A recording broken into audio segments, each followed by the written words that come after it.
Hello students, education birds में आप सबका स्वागत है।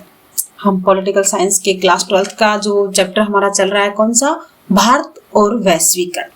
हम इसका 2 वीडियोस पहले बना चुके हैं। आज हम तीसरे इसकी वीडियो बनाने जा रहे हैं। हम इसमें देखते हैं कि वैश्वीकरण का अर्थ हम सब समझ गए कि विश्व का एक एकीकरण, किसके आधार पर, आर्थिक राजनीतिक आधार पर।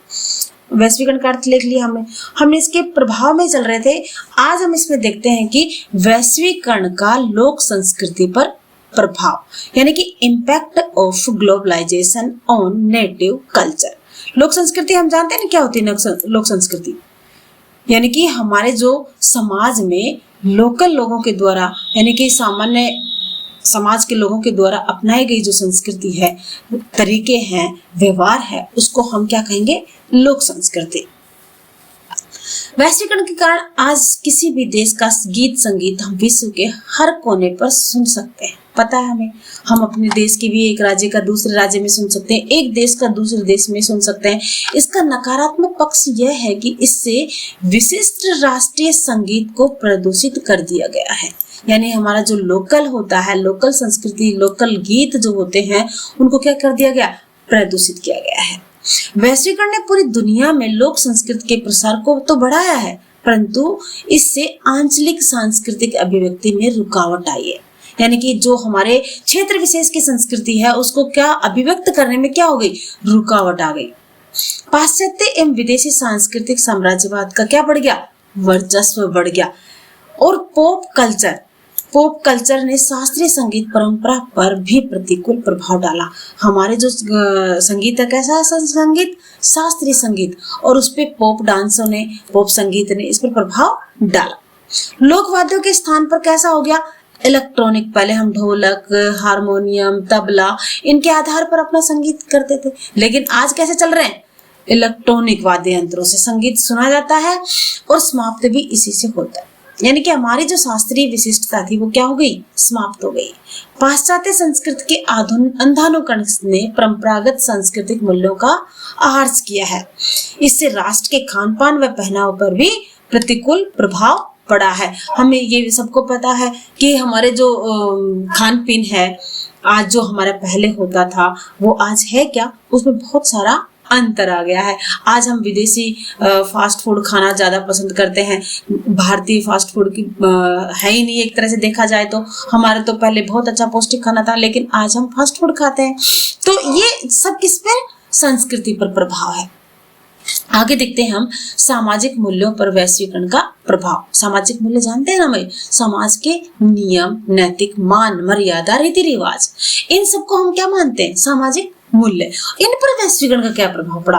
भारत ने वैश्वीकरण का आर्थिक क्षेत्र में तो सकारात्मक प्रभाव पड़ा है, आर्थिक रूप से तो पड़ा है भैया, सकारात्मक हम जानते हैं, और सामाजिक क्षेत्र में इसका प्रतिकूल प्रभाव भी पड़ा है। यानी कि समाज के आधार पर हम देखे जाएं तो हमारे जैसे बड़े बड़े संयुक्त तो परिवार रहते थे, बड़े का सम्मान होता था, छोटों का आदर होता था, लेकिन आज इसके विपरीत हमारे परिवार छोटे छोटे हो गए हैं, आपस में झगड़ा ज्यादा बढ़ गया है। ये हमारे सामाजिक मूल्य हैं जिनका ह्रास होता हमें नजर आ रहा है, क्योंकि हम जानते हैं कि आर्थिक रूप से मजबूत होते ही लोग नौकरी के लिए दूसरी जगह चले जाते हैं, परिवार से दूर हो जाते हैं, और जब परिवार से दूर हो जाते हैं तो उनकी भावनाएं भी दूर हो जाती है। हमारे युवाओं में पश्चिमी प्रभाव में आकर मान मर्यादा, रीति रिवाज का परित्याग कर दिया। पहले शादी ब्याह होते थे, आज क्या कोर्ट मैरिज हो जाती है। तो ये सब क्या है, हमारे युवाओं ने हमारे सांस्कृतिक मूल्यों को क्या कर दिया, त्याग कर दिया। सामाजिकता के स्थान पर स्वार्थपरता ने ले लिया। यानी कि व्यक्ति के पास अगर स्वार्थ है तो वो आपसे संबंध रखेगा, बात करेगा, अदरवाइज वो आपके पास भी नहीं आएगा। यानी हमारे पहले क्या था कि समाज में किसी एक के व्यक्ति के दुख होता तो सभी किसी वहां इकट्ठे हो जाते, उसका दुख बांटने की कोशिश करते। लेकिन आज क्या है, आज ये है कि वो अपना उस दुख का भी रीजन देखता, अगर इसमें मेरा स्वार्थ है तो वो उसके जाएगा, नहीं तो नहीं जाएगा। व्यक्ति नैतिक चरित्र में भी वैश्वीकरण की नकारात्मक प्रवृत्तियों का प्रभाव स्वरूप विकास हुआ। हम नैतिक चरित्र जानते हैं, नैतिक चरित्र यानी कि हमें दूसरों के धन की तरफ देखना नहीं चाहिए, हमें सभी का सम्मान करना चाहिए, परिवार के लोगों का सम्मान करना चाहिए, बड़ों का सम्मान करना चाहिए। ये सब हमारे किस में आते हैं, नैतिक चरित्र में आते हैं। लेकिन इनका भी क्या हो गया, ह्रास हो गया। मूल्य विहीनता भारत जैसे बहुलवादी देश के लिए ये अत्यंत घातक सिद्ध हुई है, क्योंकि हम तो जानते हैं हमारे देश को नाम से ही जाना जाता है कि अतिथि देवो भव। हमारी एक पॉलिसी रहती है कि जो हम विदेश से अतिथि आते हैं उनका हम सम्मान करते हैं, परंतु धीरे धीरे इन सब का क्या होता जा रहा है, हार्श होता जाता है। इसके कारण अब देखते हैं अगला हमारा वैश्वीकरण के परिणाम। ये तो हमने देखा प्रभाव, अब हम देखते हैं कि वैश्वीकरण के फाइनली क्या क्या प्रभाव पड़े हैं। आज जो विश्व है एक नेटवर्क के दायरे में बंधा हुआ है। हमें पता है कि हम एक देश से दूसरे देश की समाचार जान सकते हैं। अगर एक देश में कोई घटना घटती है तो पूरे विश्व में वो तुरंत पहुंच जाती है। वस्तुएं, पूंजी, लोग, ज्ञान, संचार, हथियार, अपराध, फैशन, विचार और विश्वास तेज गति से एक दूसरे देश में पहुंच जाते हैं। वैश्वीकरण ने इन संस्कृति के साथ वैश्विक व्यवस्था को भी जन्म दिया है।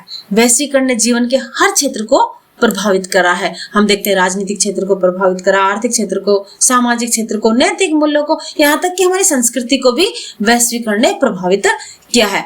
वैश्वीकरण एक प्रक्रिया के रूप में जन आंदोलन तथा प्लान से प्रेरित करता है, जिससे सबसे ज्यादा अधिक प्रभाव किस पर पड़ा, बुजुर्गों पर पड़ा। क्यों पड़ा? क्योंकि युवा पीढ़ी विदेशों में सब प्लान कर जाएगी तो बुजुर्ग लोग कहाँ रह जाएंगे, वही रह जाएंगे। और वैसे भी नैतिकता हमारे क्या कहती है, बुजुर्गों का सम्मान करने के लिए कहती है, लेकिन जब वैश्वीकरण आता है तो हमारे बुजुर्गों को इसकी हानि उठानी पड़ती है। वैश्वीकरण ने यूरोप व अन्य राज्यों के में शरणार्थी समस्या को जन्म दिया। शरणार्थी समस्या समझते हैं ना, रिफ्यूजी। एक देश से अपना देश जब छूट जाता है और हम किसी दूसरे देश में शरण लेते हैं तो उसको क्या कहते हैं, हम शरणार्थी।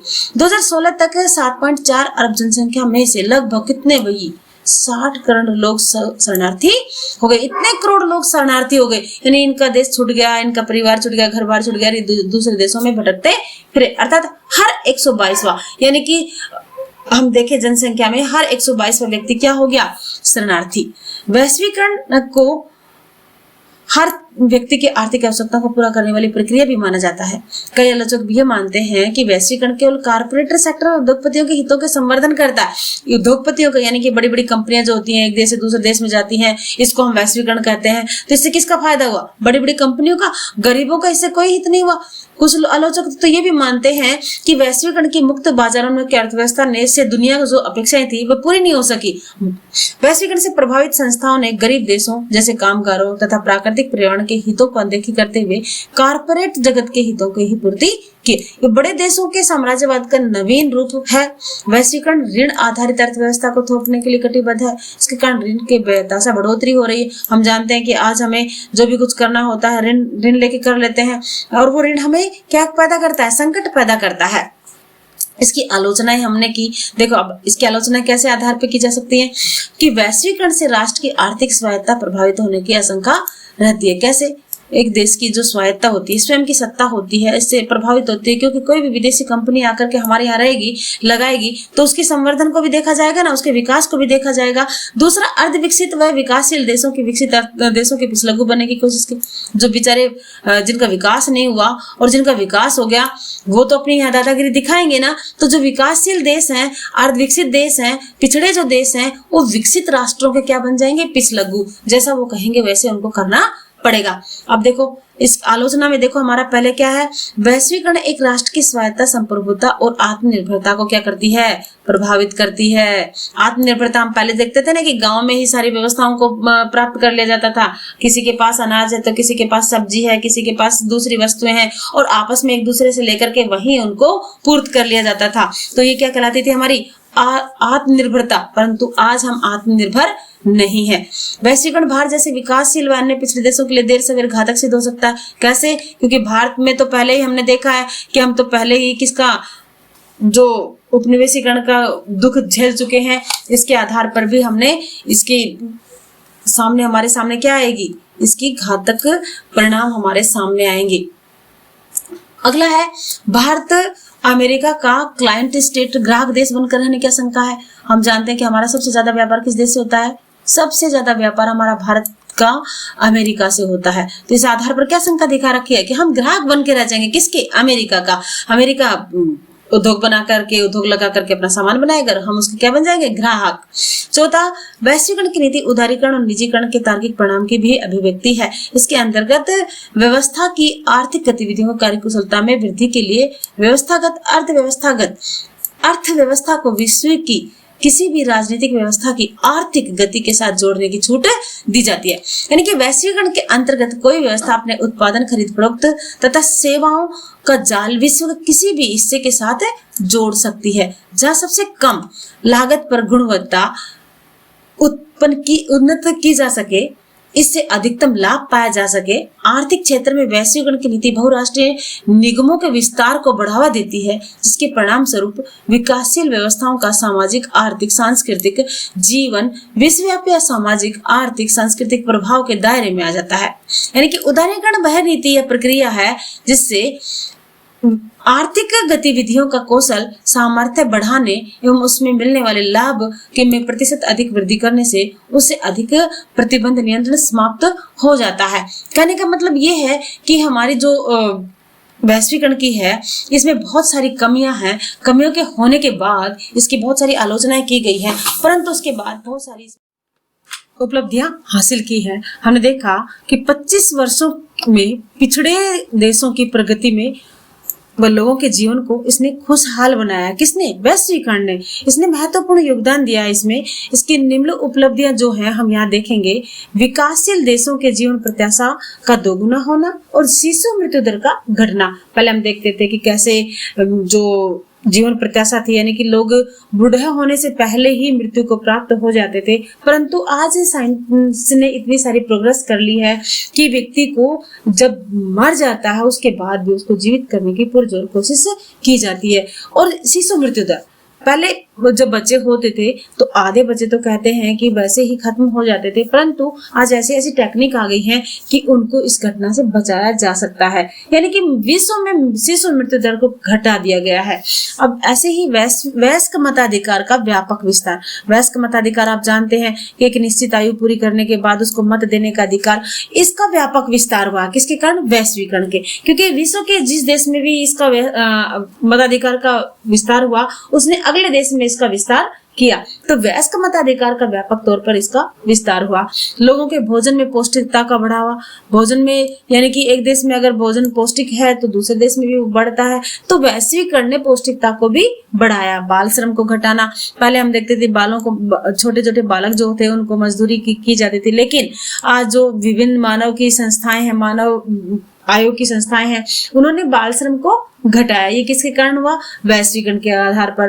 प्रति व्यक्ति को विद्युत car, radio, television, telephone, mobile आदि सुविधाएं उपलब्ध। हम देखते हैं कि वैश्वीकरण के कारण विभिन्न उपलब्धियां मिल गई हमें। बहुत सारी हमारे पास सुविधाएं आ गई। पहले हम पैदल चलते थे, मीलों चलते थे, लेकिन आज हम फटाफट एरोप्लेन से भी जा सकते हैं, हर जगह पे मिनटों में पहुंच सकते हैं। और हमारी बातें पहले किससे होती थी?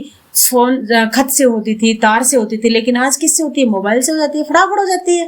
तो इन सब के पीछे कौन है? वैश्वीकरण है। स्वच्छ जल उपलब्ध कराना, यानी कि जो हम देखते हैं कि आज हम पानी कैसा पीते हैं? स्वच्छ पीते हैं। तो ये सब किसके कारण हुआ? वैश्वीकरण के कारण।